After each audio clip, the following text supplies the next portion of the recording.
మేడ్చల్ జిల్లా చెంగిచెర్లలో గత రాత్రి హిందువులపై జరిగిన దాడిలో గాయపడ్డ కుటుంబాన్ని పరామర్శించారు కేంద్ర పర్యావరణ శాఖ మంత్రి కిషన్ రెడ్డి.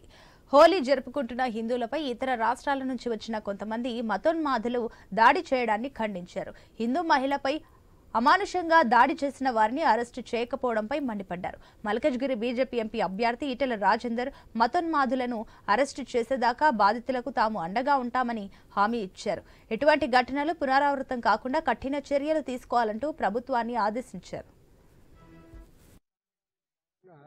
తెలంగాణ లంబాడ గిరిజన మహిళలు చెంగిచెర్ల ప్రాంతంలో కూడా హోలీ వేడుకలు జరుపుకుంటా ఉన్నారు.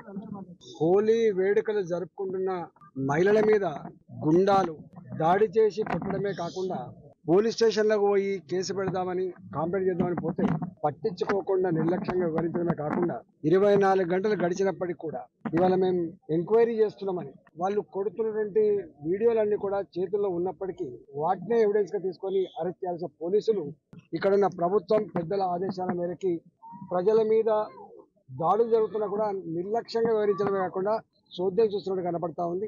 చెంగిచెర్ల గ్రామంలో ఈ యొక్క ఉప్పల్ అసెంబ్లీ నియోజకవర్గానికి సంబంధించినటువంటి మేడ్చల్ అసెంబ్లీ నియోజకవర్గానికి సంబంధించినటువంటి గ్రామంలో నిన్నటి రోజు హోలీ పండుగ చేసుకుంటున్నటువంటి మహిళలు ఎవరైతే ఉన్నారో వాళ్ళు వాళ్ళ ఆచారం ప్రకారము పాటలు పెట్టుకొని ఆడుతూ ఉంటే ఉన్నటువంటి కొంతమంది మతోన్మాదులు ఎవరైతే ఇతర రాష్ట్రాల నుంచి ఇతర ప్రాంతాల నుంచి వచ్చి ఈ స్లాటర్ హౌస్ లో పనిచేస్తారో వారు మహిళల మీద దాడి చేసి తలలు పగిలి 8 కుట్లు పడితే హాస్పిటల్లో కూడా వాళ్ళని పెట్టుకోవడానికి కూడా మరి కేసు పెద్దగా అవుతుంది కాబట్టి వెంటనే మరి